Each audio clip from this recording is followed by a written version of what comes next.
So let's take a look at 27 through 30. We're going to be solving linear equations. So no fractions here, so I'm not going to multiply by my LCD because there is no denominator. I'm just going to simply jump in by starting to do the distributive property. So we get 6x minus 3 equals x minus 15. I like my variables on the left-hand side and my numbers on the right, so I'm going to go ahead and subtract my x. That would give me 5x minus 3 equals negative 15. I'm going to add the 3 because that's the opposite of minus. So 5x equals, this is gone, equals negative 12. And so we divide both sides by 5. X equals negative 12 fifths. Now that seems a little peculiar, so I'm a little skeptical. So what I am going to do is I'm going to come over here and I'm going to check my work. I'm not going to guarantee to check it each problem, but I do want to show you at least a video how to check one, especially if you get an answer that's a little peculiar like this. So then that would be 3, open parentheses 2, but instead of writing the x, I'm going to put the negative 12 over 5. Then I'm going to put the minus 1, close parentheses, equals. There's my x again on the other side, so that'd be a negative 12 over 5 minus 15. So now I would simply clean it up.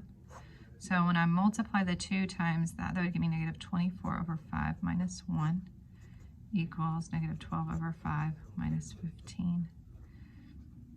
This I might rely a little heavier on my calculator. So let me show you what I mean. So here it'd be 3, open parentheses again, negative 24 divided by 5, close parentheses. That's that first fraction. It's essentially in my calculator, I'm putting parentheses around that, minus 1, close up parentheses and enter. And then over here I'm going to put parentheses negative 12 divided by 5, close parentheses, minus 15. And ideally it equals the same thing, and it does.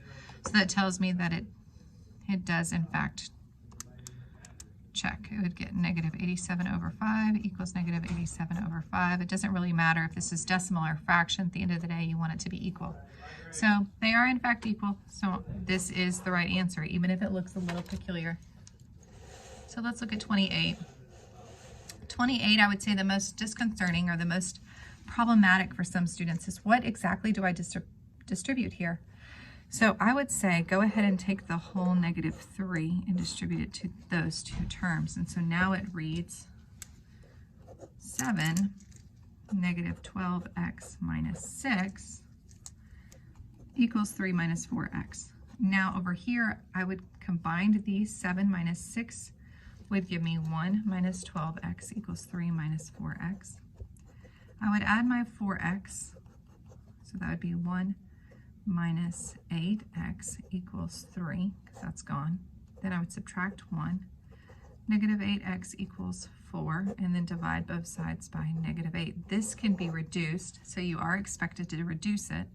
So my answer becomes x equals negative 1/2 or 1 over negative 2. It doesn't really matter as long as there's a negative somewhere in your answer. It would be wise if this was a test question to go back in the places of x and try to check your work. Let's look at 29, a little bit more meaty. Again, we have lots of distributing going on here, and so we're going to be distributing that whole negative. The whole negative 3 is going to get distributed to both of these terms. The 5 gets distributed to both of these terms, and the 4 gets distributed. So we get 10x minus 5 minus 3x plus 6. I almost messed up there. Negative and a negative make a positive. 2 times 3 equals 6. That'd be 4x minus 24. Let's go ahead and clean up this side. So let's combine like terms. 10x minus 3x would give me 7x. Negative 5 plus 6 would give me 1. Subtract 4x from both sides. 3x plus 1 equals, that's gone, negative 24. Subtract 1. 3x equals negative 25. Divide both sides by 3, and I end up with x equals negative 25 over 3. The grand finale on solving equations with solving equations was the ones with fractions. This is a fairly new component for some people. So this would cause a little bit more distress than others. And so let's go ahead and get started and see what we can do on this.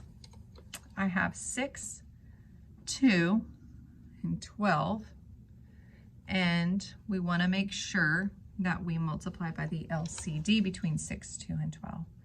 So we did a lot of background on how to find the LCD, so you can always go back and watch that video on how to find the LCD. But it turns out that the LCD in this particular example is 12. So we're going to multiply each one of our terms by 12. So the first thing we look at is 12 and 6. This is a numerator, this is a denominator. 6 will go into itself one time, 6 will go into 12 2 times. Or essentially what that does is give me a 2, because 12 divided by 6 is 2. I'm going to go ahead and show a lot of steps here because I know this is a little bit difficult for some students. The x minus 3 is coming from x minus 3. The 12 and the 2 would get reduced to here, and that'd be plus 6. But you still have 5x plus 1 equals the 12 would get reduced down, and we're not distributing anything to that last numerator. Now we just simply go through distribute and combine like terms. 2x plus 3x will give me 32x. Negative 6 plus 6, that works out nicely. My numerical numbers over here cancel. Equals 3x minus 5. Subtract 3x from both sides, so that gives me 29. X equals negative 5. Divide both sides by 29, and I end x equals negative 5 over 29. A little peculiar, but not unreasonable since your original problem had fractions.